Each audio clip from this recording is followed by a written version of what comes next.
안녕하세요. 오늘도 사연살롱을 찾아주셔서 감사합니다. 저는 오랜 세월 동안 가장 가까운 사람들에게 고통을 받다가 얼마 전 제대로 된 시원한 복수를 했던 사람입니다. 제 다사다난했던 인생에서 처음으로 제가 직접 이렇게 사이다처럼 마음이 뻥 뚫리는 행동을 한 적이 처음이라 아직도 많이 들뜨네요. 이 신나는 기분이 가라앉기 전에 최대한 많은 사람들에게 제 이야기를 들려드리고 싶은 마음에 이렇게 글을 쓰게 되었답니다.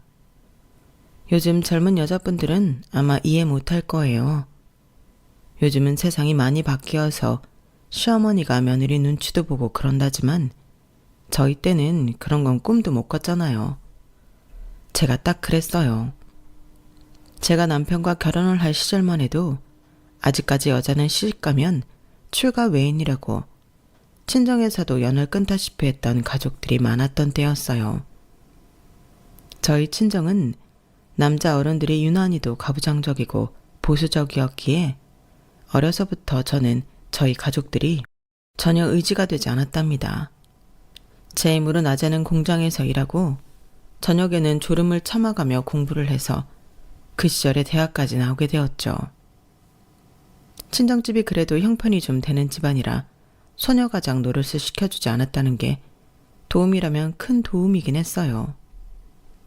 그렇게 공부에 매진해 대학도 나오고 남편도 만나 결혼을 했는데 사실 제가 시집 온다고 할 때부터 저희 시댁이 절 좋아했을 리가 없었습니다. 시어머니와 시누이는 입만 열면 쥐뿔도 없는 며느리가 들어왔다며 비아냥거리곤 했어요. 이게 뭐냐? 지금 생선 대가리까지 우리 보고 먹으라는 거야? 네가 없이 산다고 우리 집안도 없는 집안인 줄 아나? 이건 네 밥그릇으로 치워. 거지도 아니고. 너 아니면 누가 이딴 거 먹니? 제가 먹을게요, 어머님. 죄송합니다. 얼씨구, 국은 또 왜 이렇게 짜? 너 지금 우리한테 시위하는 거야? 아니면 없이 살아서 소금물이라도 먹던 버릇이 여기서도 나오는 거야? 아무리 없이 살아도 그렇지 누가 소금물을 반찬으로 먹어. 엄마도 참. 그냥 얘가 맛을 모르나 보지. 이런 밥상을 얼마나 먹어봤겠어. 국이 짜서 죄송해요. 그렇지만 저희 친정도 가난하진 않았어요. 저희 집안에서는 간을 세게 해서 먹는 편이었어서 그래요. 생선도 전부 다 먹었고요.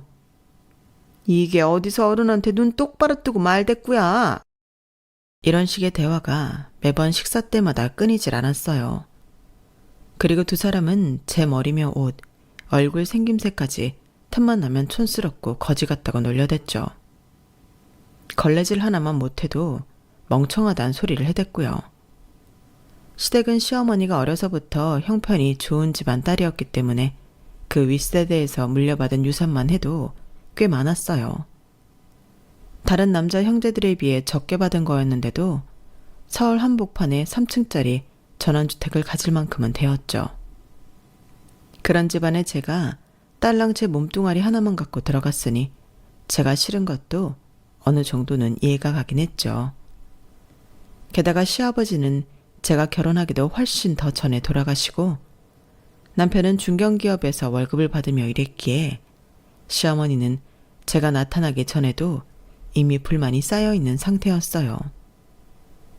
물론 평범한 남들과 비교하자면 남편이 잘 버는 편이었는데도 시어머니 기준으론 한참이나 부족해 보였던 거죠. 상대적으로 경제력이 부족하다고 느낀 저희 부부는 시댁에 살고 있었는데 저는 시집살이가 고될 때마다 더 열심히 공부를 했어요. 얼른 돈을 벌어 저희만의 집을 구하고 싶었거든요. 하지만 두 사람은 제가 시집 와서도 공부하는 것도 못 견디게 싫어했답니다. 조금이라도 방해하지 않으면 병이라도 나는 듯이 열과 성을 다해 절 괴롭히곤 했죠. 야, 너 이 시간에 어딜 가? 어제 말씀드렸다시피 오늘 교생 실습이 있어서요. 학교가 좀 멀어서 지금 출발해야 늦지 않을 것 같아요. 미친 거 아니야? 내가 어제 말한 건 귀등으로도 안 들었어? 오늘 인천에 약속 있다고 했잖아. 그 얘기 하신 건 들었지만 저한테 태워달라고 하시진 않았잖아요. 전 엊그제 제 일정을 미리 말씀드렸으니 당연히 혼자 가시는 줄 알았죠. 어머 얘 봐. 그럼 당연히 네가 태워주는 거지. 그럼 내가 버스 타고 지하철 타고 빙빙 돌아가야겠어? 넌 어쩜 그렇게 눈치도 센스도 없냐? 하지만 그러면 학교에 너무 늦게 출근하게 되는데요. 내가 태워줄게 내가. 아침부터 시끄러워 죽겠네. 당신 얼른 학교 가. 내 차 타고 가. 왜 네가 데려다 주니? 네가 맨날 저렇게 감싸고 만더니까 며느리란 애가 아직도 저렇게 말귀를 못 알아먹는 거 아니야. 그럼 교생 실습 나가는 걸 빵꾸 내라고 해요. 그리고 이 사람이 먼저 약속 잡고 얘기도 해놨는데 굳이 오늘 약속을 잡아서 태워달라는 건 뭐야. 둘 다 그만들 좀 해요. 지겨워 죽겠네. 그리고 시어머니와 시누이가 절 괴롭힐 때마다 남편은 항상 나서서 제 편이 되어주었고요. 저는 직접 돈을 벌고 대학을 들어가느라 늦은 나이까지 학교를 다녔어야 했는데 남편은 그런 제 사정을 다 알고도 결혼을 강행했을 정도로 제 꿈을 응원해 주었거든요. 사실 처음 친구의 소개로 만났을 때부터 선생님이 되고 싶다는 꿈을 가진 저를 좋게 평가해서 연인 사이로까지 발전한 거였어요. 결혼 후에는 연애 때처럼 말을 살갑게 못하는 남편이었지만 그래도 늘 제 학업을 응원해주는 남편 덕분에 저는 결국 교감의 자리까지 오르게 되었으니 그 점은 항상 고맙게 생각하고 있었죠. 하지만 좋았던 남편과의 관계도 영원하지 못했는데요. 그 불행의 씨앗은 바로 결혼 후 5년이 넘어가도록 저희 사이에 아이가 없었다는 거였어요. 제가 교사가 된 이후 저희는 2번의 임신을 했고 2번의 유산을 겪었어요. 당시 저는 그렇게 좋아하던 교사 일에도 지장이 생길 정도로 큰 마음의 상처를 얻게 되었는데요. 산부인과를 찾아가 검진을 받아보았는데 병원에서는 남편도 저도 임신이 가능할 만큼 건강하지 않다는 진단을 내리더군요. 당시 저희가 시도할 수 있는 방법이 없진 않았지만 요즘처럼 불임에 대한 치료나 제도가 제대로 되어 있지는 않았기에 너무 비싸고 방법도 어려웠어요. 그리고 바로 그 부분에서 저희의 의견이 갈리게 되었죠. 일단 어떤 방법이라도 시도해 봐야 하는 거 아니야? 이렇게 아무것도 안 하고 어영부영 시간 보내다가 나이만 더 들잖아. 나도 곧 있으면 노산이야. 하루라도 젊을 때 시험관이라도 해보자니까. 미쳤어? 그렇게 맨날 병원 다니면서 우리 부부 불임이에요. 광고라도 하자는 거야? 그게 당신이 원하는 거야? 그런 말이 아니잖아. 대체 왜 그렇게 부정적으로만 생각하는 거야? 그렇게라도 아이를 가지고 싶다는 거잖아. 시험관이지 뭔지 그걸 시도하기만 하면 100% 임신이 되냐고. 이번에도 아이가 생겼다가 유산하면 그때까지 든 돈이랑 시간은 그대로 물거품 되는 거 아니야. 100% 성공한다고 장담할 수도 없는데 동네방네 우리 부부 애 못 가진다고 광고까지 해야 하냐고. 왜 그렇게 사람들 시선을 의식하는 거야? 지금 누가 이러쿵저러쿵 하는 게 중요해? 당신은 우리가 아이를 가지는 것보다 남의 시선이 더 중요하냐고. 내가 너무 신경 쓰는 게 아니라 당신이 너무 신경을 안 쓰는 거지. 어떻게 여자가 돼갖고 병원부터 다닐 생각을 해? 백날 첫날 산부인과 들락날락거리는 게 그게 안 창피하냐? 그만큼 간절하다는 거잖아. 여보, 난 정말 아이 가지고 싶다고. 그럼 건강관리를 잘하고 살았어야지. 동네 사람들 병원 들락거린다는 소리를 할 게 아니라. 이 문제를 저희는 약 2년 동안이나 언쟁을 벌였는데요. 결국 합의점을 찾지 못하고 임신을 위한 노력도 하지 못한 채 부부 사이는 영영 멀어지게 되었어요. 그렇다 보니 자연스럽게 저희가 신혼 때 함께 목표했던 것들은 전부 물거품처럼 사라지게 되었죠. 신혼집을 구해서 나가기로 한 것, 아이를 2명 가지기로 한 것, 아이가 10살이 넘으면 해외여행을 가기로 한 것 등등이 말이에요. 모든 희망이 사라지니 저에게 남는 건 전보다도 더 힘든 시댁살이 뿐이었어요. 엎친 데 덮친 격으로 시누이가 아이를 가지게 되면서 시어머니와 시누이는 더욱더 기세가 등등해졌죠. 야, 너 지금 당장 나가서 메론 좀 사와. 메론이요? 지금 이 시간에요? 지금 밤 12시가 넘었는데 어디 가서 메론을 구해요? 뭐? 어디 도매시장이라도 가서 사오라고. 얘는 진짜 뭐 하나 시키면 이렇게 말이 많니 말이. 그럼 애벤 내가 가서 구해오랴? 애도 못 낳는 쓸모없는 년이 말도 지지리도 안 듣냐 하여간. 임산부가 구해달라면 구할 것이지. 너 차는 어디다 두고 말대꾸부터 하니? 당장 차 끌고 나가서 어딜 가든 메론을 구해오란 말이야. 신우이는 매번 이런 말도 안 되는 요구를 하면서 절 괴롭히곤 했어요. 시어머니는 그럴 때마다 옆에서 옳았구나 하고 맞장구를 쳐주었고요. 저렇게 닥달을 해서 결국 제가 신우이가 원하는 것을 구해왔더라도 거들떠도 보지 않았던 걸 보면 신우이는 그냥 저를 구박하는 것으로 임신 스트레스를 푸는 것 같았어요. 그리고 그때의 습관이 굳어져 출산을 한 이후에도 저는 신우이의 고된 육아를 다 대신 해주어야 했답니다. 똥기저귀를 가는 것부터 해서 아이를 재우고 울면 달래주고 나중에는 유치원과 학교를 데려다 주는 것까지 제가 도맡아서 했어요. 남편은 제가 잠도 못 자고 건강도 못 챙길 만큼 시댁 식구들한테 시달리는 걸 그저 나 몰라라 무시하기만 했네요. 집안에서 얼마나 구박이 심했는지 다른 선생님들과 다르게 아이들의 수학여행이나 수련회를 따라가는 등의 일정이 생기면 저는 자처에서 봉사를 떠났을 정도로 집에 들어가는 것이 싫었죠. 하지만 그 오랜 세월 동안 시댁 식구들의 구박에 제대로 반항하지 못했던 건 제 스스로도 아이를 낳지 못하는 자신이 싫었기 때문이었습니다.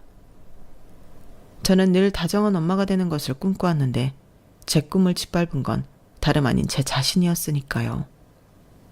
지금 돌이켜 생각해보면 이렇게 자존감이 낮아지고 스스로 자책하는 생각들만 가득해지게 된 건 시댁 식구들의 지속적인 가스라이팅 때문이었던 것 같아요. 제게 무능하고 여자 노릇 못하고 멍청하다는 얘기를 귀에 딱지가 생길 정도로 해댔으니까요. 연이은 유산과 남편과의 불화만 안 해도 자존감이 바닥으로 떨어지기에 충분한데 시어머니와 시누이는 불난 집에 기름을 붓듯 절 괴롭혔으니까요. 그렇게 10년 가까이 지났을까요? 어느 순간부터 깜깜하기만 했던 제 삶에 차츰 따뜻한 햇살이 들어오고 있었어요. 처음엔 신락같이 얇디 얇았던 그 햇살은 시간이 지나면서 점점 제 마음을 가득 채우게 되었죠. 아이러니하게도 그 햇살은 바로 신우이의 딸인 조카 혜린이었는데요. 유치원에 다닐 때부터 똑똑하고 당찬 조카였는데 학교에 들어가더니 시어머니와 신우이가 절 이유 없이 괴롭힐 때마다 똑부러진 목소리로 그러면 안 된다며 일침을 가했어요. 왜 이유 없이 숙모를 괴롭히는 거야? 어차피 탄산음료 안 먹을 거면서 왜 짜장면이 나오자마자 외숙모한테 콜라 사오라고 시키냐고. 외숙모 짜장면이 다 불어 터져버렸잖아. 너 먹으라고 그런 거 아니야. 너 엄마가 괜히 외숙모 괴롭힌다니? 콜라 좋아하는 건 너면서. 그리고 외숙모는 애가 없어서 너한테 이거저거 해주는 것도 좋아하고 그리고 외숙모는 짜장면 불려서 먹는 거 좋아해. 세상에 그런 사람이 어딨어. 그리고 나 짬뽕 먹으면 돼서 콜라 안 먹어도 돼. 내가 콜라 사달라고 하지도 않았잖아. 할머니도 외숙모 좀 그만 괴롭혀요. 학교에서 배웠는데 시어머니가 며느리 이유 없이 괴롭히는 건 나쁜 거랬어요. 신우이는 조카의 말에 진땀을 뻘뻘 흘리며 변명하기 바빴죠. 하나밖에 없는 어린 손녀가 따박따박 지적을 하니 시어머니 얼굴도 난처한 기색이 역력했어요. 그런 일들이 반복되자 시어머니와 신우이는 조카가 올 때면 저를 아예 방 안에 들어가라고 하거나 밖에 나가 있으라는 등 같이 있을 시간 자체를 빼버렸죠. 하지만 그게 오히려 저한테는 귀중한 휴식 시간이 되었어요. 시어머니와 신우이가 함께하지 않는 시간에 저는 부족했던 잠도 자고 식사도 양껏 하고 필요한 공부도 하는 등 개인 시간을 보낼 수 있었답니다. 같이 있는 시간만 줄어들었다 뿐이지 신우이의 게으름 덕분에 조카를 학원에 데려다주고 데리고 오는 건 늘 제 몫이었는데요. 그때마다 조카는 저에게도 시시콜콜 걱정 어린 소리를 했어요. 외숙모도 자꾸 이렇게 엄마가 시킨다고 데리러 오지 말고 싫은 건 싫다고 해. 외숙모도 밖에 나가서는 학교 선생님이고 능력 있는 사람인데 왜 이렇게 할머니랑 엄마한테 주눅 들어서 살아? 그럼 외숙모 오지 마?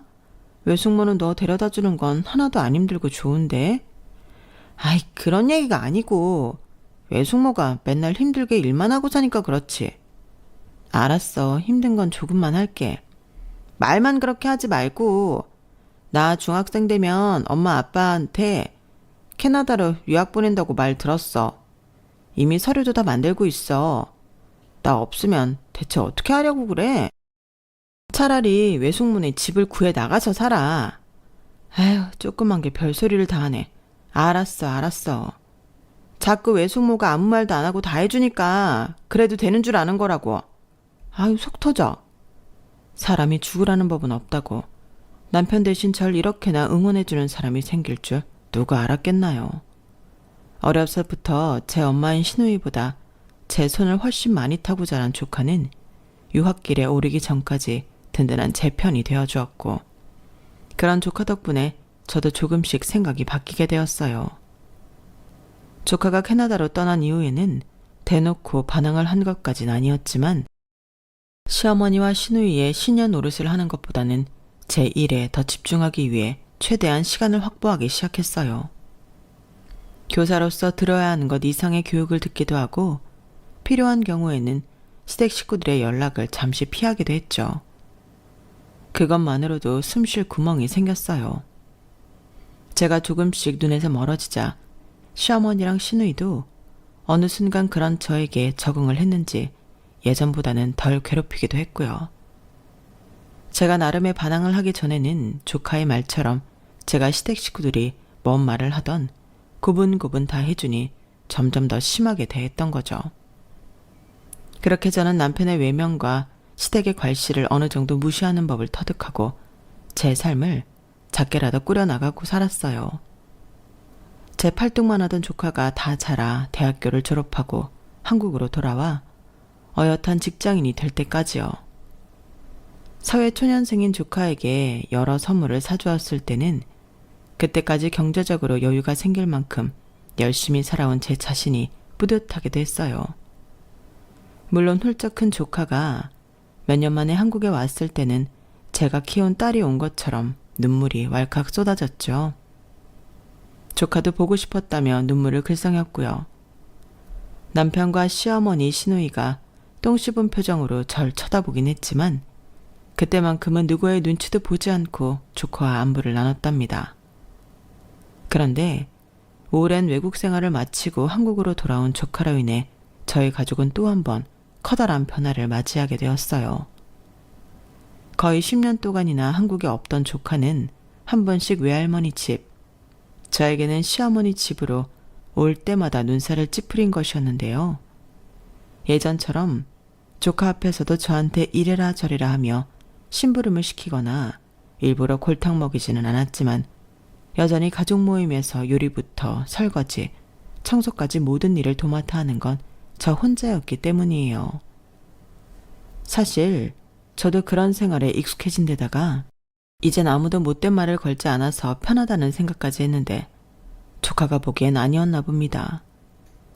누가 시키지 않아도 식사를 마치자마자 저와 함께 상을 치우기 시작해 시어머니와 시누이를 멈칫하게 만들더니 외숙모 설거지하게 냅두고 거실로 나오라는 시어머니의 말에 정면으로 반박한 거였어요. 전 외숙모 도와주고 싶은데요. 왜 당연하게 외숙모 혼자 설거지하고 나머지 가족들은 TV 앞에 널브러지는 거예요? 오늘 장 봐와서 요리하고 상 차린 것도 외숙모인데 상 치우고 설거지하는 것도 외숙모 혼자 하는 건 너무한 거 아니에요? 요즘 시대가 어떤 시대인데 어떻게 다들 숟가락 하나 치워주는 사람 없이 그냥 내버려두고 소파로 갈 수가 있어요. 원래 가족 모임 때는 그런 거다. 너희 외숙모도 우리 가족한테 받은 거 많아. 오늘은 이제 막 취직한 네가 주인공이니까 손에 물 묻히지 말고 와서 얘기 좀 나누자는 거다. 아유, 그래. 혜린이 너 좀 그만 따져라. 엄마도 아빠네 집 가면 일하잖아. 원래 다 그런 거야. 얼른 외할머니 말 좀 들어. 엄마가 무슨 일을 해? 할머니 집 가서도 죄다 근처에서 외식하거나 배달시켜 먹으면서. 얘는 엄마도 너희 할머니 말에는 내내 하잖아. 시끄럽고 그만 좀 거실로 가 앉아 좀. 싫어. 다들 너무 부당한 것 같아. 나라도 외숙모 도와줄래. 그래야 마음이 편하겠어. 엄마는 내가 나중에 시집가도 혼자서 7인분 요리 다 하고 치우고 설거지에 청소까지 하면 좋겠어? 할머니도 제가 그랬으면 좋겠어요? 조카의 허를 찌르는 질문에 결국 시어머니와 시누이는 또다시 아무 말도 못했어요. 그러자 곁에 있던 제 남편이 혀를 끌끌 차며 조카한테 한 소리 하는 겁니다. 어른들한테 그만 좀 떽떽거려라. 넌 무슨 여자애가 돼가지고 뭐 하나 그냥 넘어가는 법이 없냐? 너희 엄마 아빠가 너 그렇게 대바라지라고 뼈 빠지게 돈 벌어서 유학생활 시켜준 줄 알아?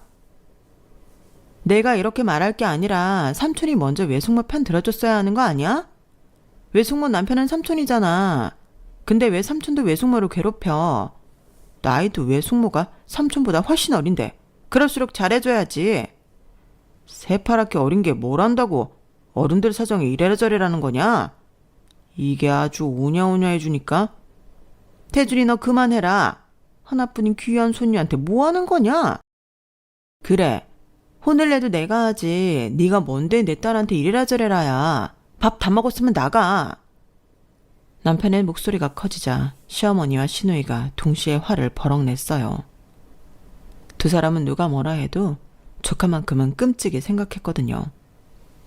남편은 괜한 성질을 내며 수저를 탁 내려놓고 거실로 나가버렸고 시어머니와 시누이도 남편을 뒤따라 말없이 거실로 나갔어요. 하지만 그 찰나의 순간 두 사람이 저를 쳐다보는 눈빛이 왠지 심상치가 않았죠.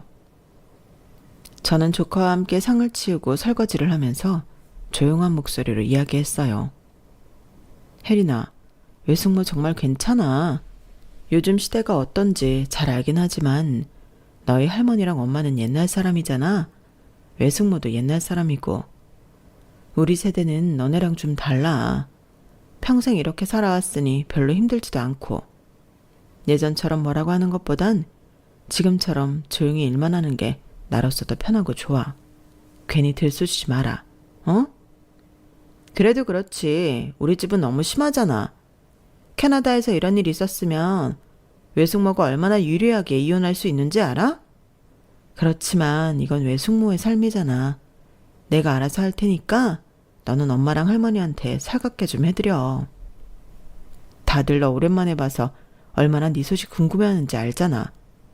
우리 손녀 유학 다녀왔다고 할머니가 너 얼마나 자랑스럽게 생각하시는데.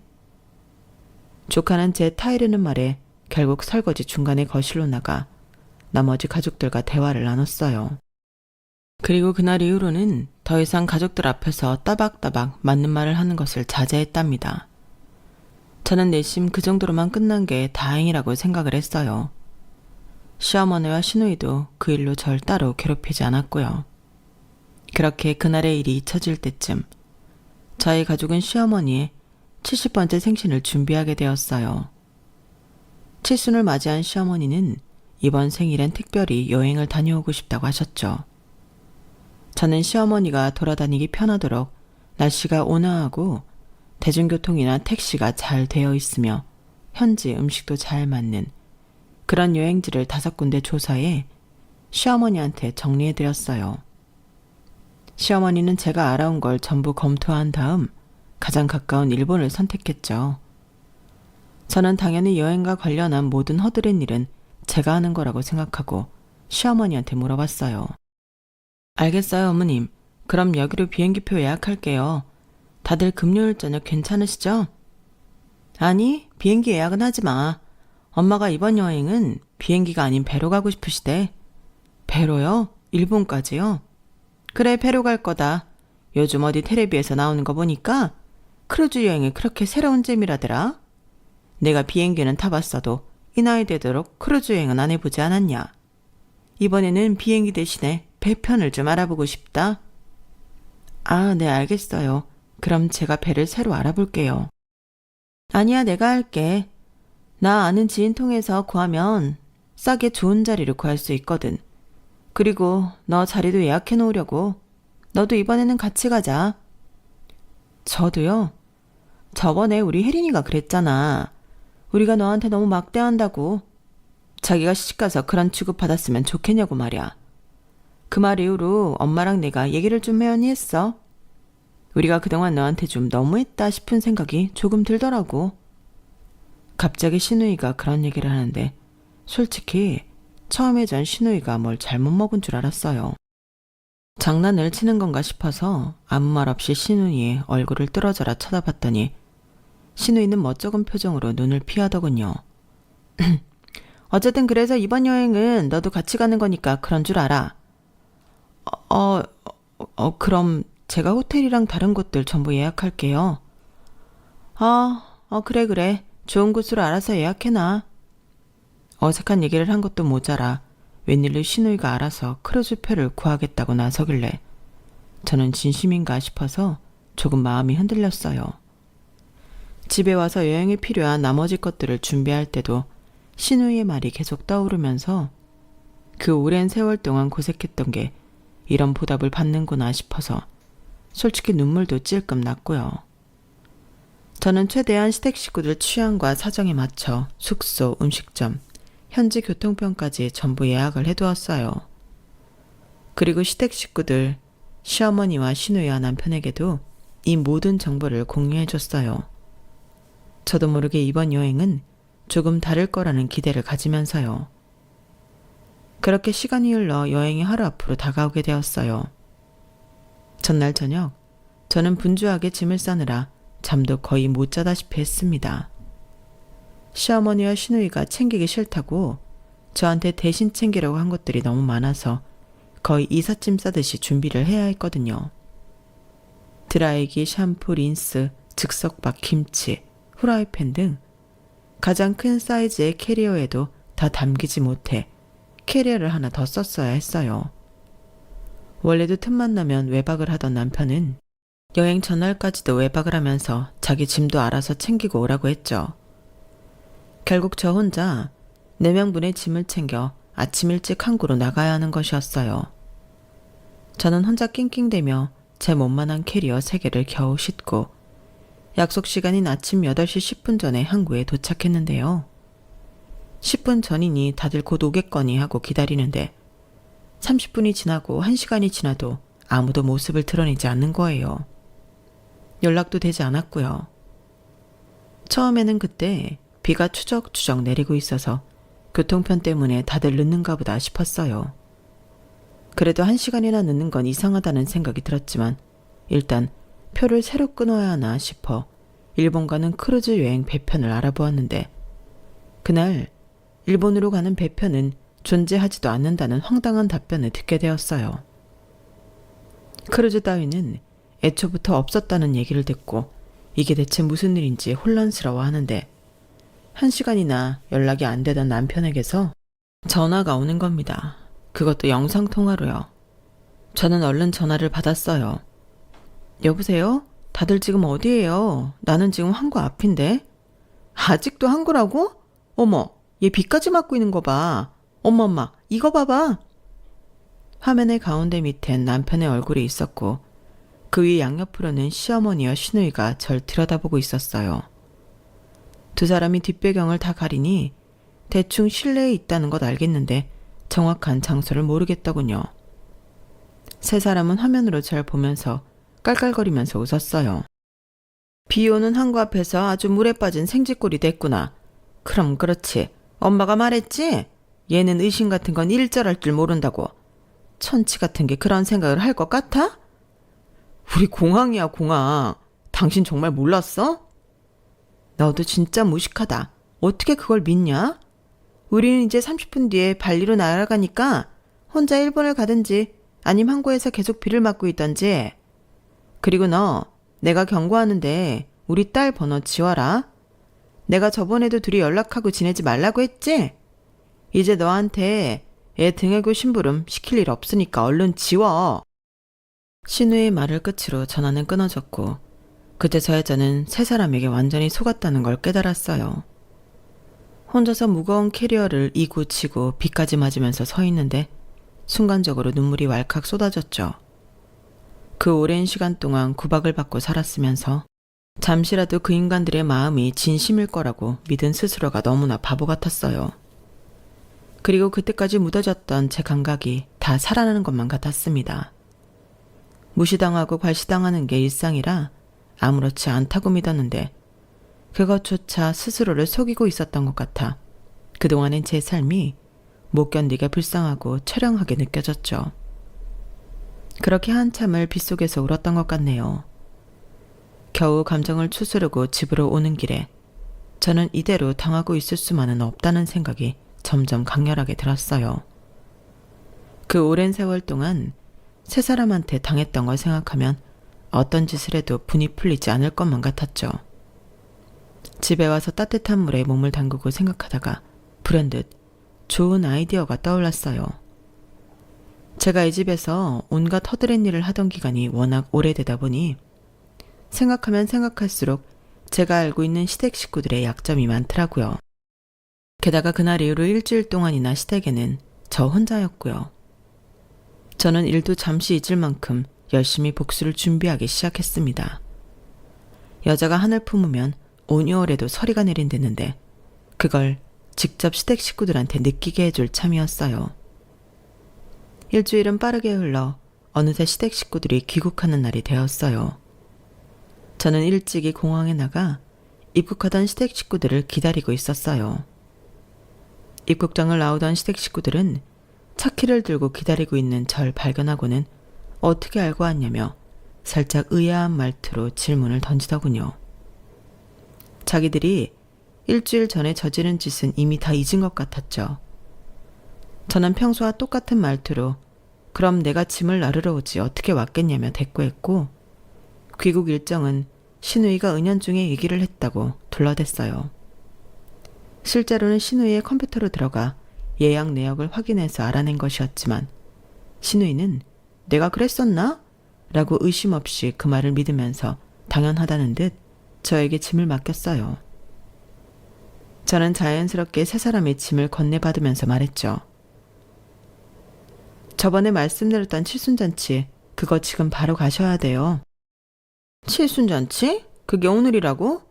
오늘이 토요일이잖아요. 다른 가족들 시간 맞추려면 주말밖에 없어서 오늘로 잡았어요.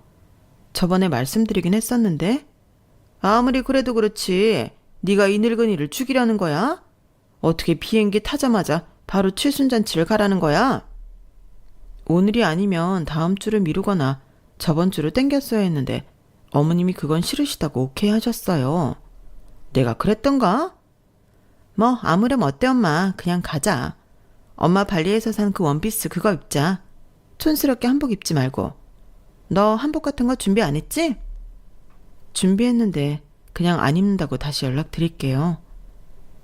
사실 시어머니 역시 귀국 당일날 칠순잔치를 한다고 한 적은 없었어요. 그냥 제가 시어머니가 잔소리했을 법한 내용들로만 둘러대니 그랬나 보다 하는 거였죠. 저는 속으로 누가 누구 보고 천치라는 건지 모르겠어서 코웃음을 쳤네요. 어쨌든 전 세 사람을 싣고 예약된 장소로 갔습니다. 이름만 대면 누구나 아는 유명한 호텔의 라운지룸이었죠. 룸 안에는 제가 초대했던 친척들이 모두 와 있었고 시어머니는 중간에 갈아입은 화사한 옷을 입고 들어갔어요. 세월이 많이 지나 시어머니도 나이가 들어 예전만은 못했지만 그래도 그 집안에서 가장 체력, 즉 힘이 많은 사람은 시어머니였기에 시어머니는 여전히 포스 있게 자리에 앉으셨죠. 그때까지만 해도 그 자리에 있는 친척들은 시어머니의 칠순을 축하해주며 덕담도 선물도 건네드렸어요. 가족들끼리 서로 안부 인사를 마친 뒤 저는 미리 준비한 마이크를 켜고 룸 한가운데에 섰습니다. 모두들 의아한 반응이었고 누구보다도 시어머니와 시누이, 남편이 가장 놀란 얼굴이었죠. 저는 세 사람을 똑바로 쳐다보며 입을 열었어요. 어머님, 70번째 생신을 맞이하신 거 축하드려요. 지난 30년 가까이 어머님 밑에서 지내면서 제가 어머님께 얼마나 많은 것들을 배웠는지 몰라요. 늘 감사드리고 오래오래 사셨으면 좋겠어요. 그런 저의 마음을 담아 이번 칠순 생신 선물은 특별한 걸 준비했는데요.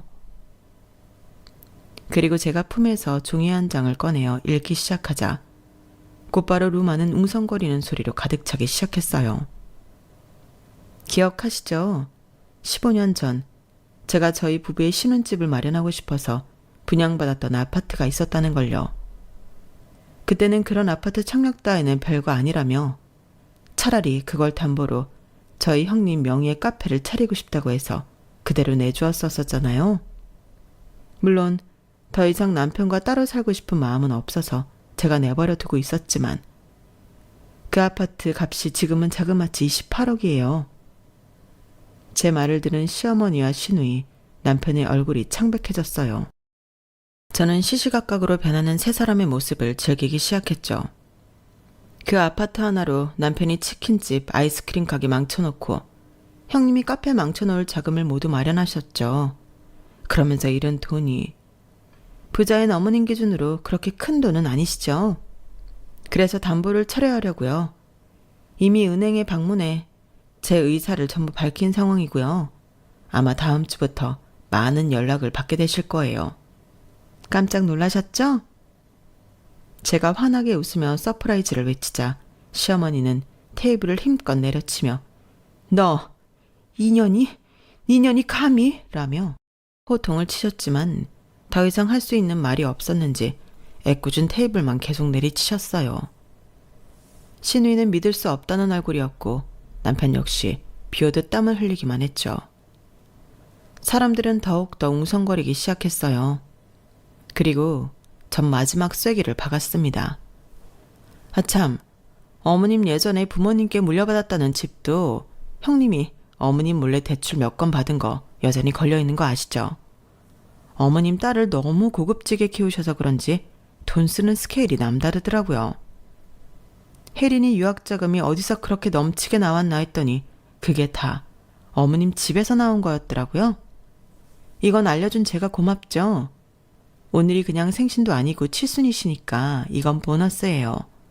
세상에, 어머님 이거 다 수습하시려면 여기 계신 가족분들께 손이라도 벌리셔야겠네요. 제 마지막 말이 끝나자 웅성거리던 소리는 뚝 끊겼고 쥐중은 듯한 침묵이 루만을 가득 채웠어요. 일간 친척들은 제 마지막 말에 눈알을 굴리며 서로 눈치만 보고 있었죠. 숨막히는 침묵 속에서 남편이 자리를 박차고 일어나며 고함을 질렀어요. 지금 그 말들을 믿으라고 하는 거야? 당신이 그런 짓 하게 우리가 가만히 둘 것 같아? 어디 집안 어른들 다 모아놓고 헛소리야. 그래, 말 잘했다. 당신 선물도 있어. 뭐? 아직 안 끝났다는 소리야. 자, 여기 이혼장이야. 저는 품에서 이혼장도 꺼내서 있는 힘껏 남편 얼굴로 던져버렸습니다. 일가 친척들은 그 모습을 보고 미련 없이 자리에서 일어나 나갈 채비를 하기 시작했어요. 그러자 시어머니가 절박한 목소리로 소리를 지르기 시작했죠. 지금 천연이 우리를 모함하는 거야. 천연이 문제인 거라고. 네가 감히 이런 자리에서 우리한테 이런 망신을 줘? 내 딸이 뭐 어쩌고 저째? 네가 사기친 거지. 니년이 더러운 뒷공작으로 사기를 친 거 아니냐고. 내가 네 수작에 놀아날 것 같아? 노망 나셨어요? 당신들이 사람 하나 바보 천치로 만들어 놓고 좋다고 낄낄거리며 여행가 있는 동안 이미 모든 법적인 조치는 끝났어요. 당신들이 그동안 저지른 잘못이 한두 개가 아니라서 일주일이면 빠듯하더라고요. 그리고 아직 담보 철회하고 이혼하는 것까지만 알려드렸죠. 당신들도 그동안 날 괴롭힌 증거가 차고 넘쳐. 내가 그 보상 10원 한 장까지 싹싹 긁어서 받을 테니까 길거리에 나앉을 준비나 해요. 저는 그 말을 끝으로 자리를 뜨는 친척들을 따라서 그곳을 나와버렸어요. 제 말이 끝나기도 전에 이미 시어머니는 시누이를 죽일 듯이 노려보고 있었고 시누이 역시 남편에게 마누라 관리 하나 못한다며 짜증을 내더군요. 벌써부터 서로 삿대질을 하기 시작했으니 더 이상 제가 거기서 세 사람이 망가지는 모습을 지켜볼 필요가 없었네요. 그리고 저는 찾아가야 할 사람이 있었어요. 이미 일찌감치 복도로 나와 있었던 조카 혜린이었죠. 혜린아, 외숙모가 결국 이렇게 다 터트려버려서 미안해. 저 사람들한테는 하나도 안 미안한데 혜린이한테는 너무 미안해. 아니야. 나는 오히려 외숙모가 직접 이렇게 행동하는 게 정말 잘한 행동이라고 생각해. 외숙모, 그동안 너무 많이 힘들었잖아. 나쁜 사람들이 벌 받은 거지. 뭐, 난 신경 쓰지 말고 계획했던 거 하나도 빠뜨리지 말고 전부 실행해. 그건 외숙모의 정당한 권리니까. 그리고 뭐, 우리 집안은 혼 좀 나야 돼. 고마워. 혹시 너한테 힘든 일이 생기면 외숙모한테 언제든지 연락해. 알았지? 조카의 표정은 사실 마냥 밝지만은 않았지만 그래도 끝까지 절 보고 웃어주더군요. 저는 그런 조카를 꼭 안아준 뒤 조카의 말대로 저의 정당한 권리를 모두 행사했습니다. 담보를 철회하니 시댁으로는 하루가 멀다 하고 비토 촉장이 날아가기 시작했고 시어머니의 돈으로 겨우 그 빚의 이자들을 막아낼 때쯤엔 제가 고소장을 때렸어요. 지속적인 괴롭힘과 금품 갈취 등으로요. 남편과의 이혼에서는 당연히 막대한 위자료를 받게 되었고 시어머니와 시누이에게도 받아낼 위자료가 한가득이었죠. 특히 지난 기록들을 모두 뒤져봤을 때 시댁 사람들이 절 일부러 골탕 먹이려고 금전적인 손해를 보게 한 행동이 몇 건이 쏟아져 나왔어요. 핸드폰을 자주 안 바꾸길 천만 다행이었네요. 가뜩이나 밀려드는 비토크 때문에 정신도 없는데 제 고소까지 덮치니 시댁은 정신을 못 차리고 휘청였죠. 뒤늦게라도 정신을 좀 차렸는지 시댁 식구들은 저한테 연락해서 울고 불며 미안하다고 빌기 시작했습니다. 저는 그들이 평소에 저에게 그래왔듯이 들은 채도 안 하고 무시해버렸고요. 그 사람들이 나락을 가는 동안 전체 아파트에서 편하게 쉬고 있었어요. 그동안 제 아파트는 세를 놓고 있었는데 하늘이 도우시는 건지 세입자들이 마침 재계약을 안 하고 집을 비운 상태였거든요. 그래서 가족들이 여행을 갔을 때 제 짐들을 모두 옮겨놓은 상태였죠. 하루 종일 가족들의 뒤치다거리를 하지 않고 온전히 제 시간을 가진다는 것은 생각보다도 훨씬 평화롭고 행복했어요.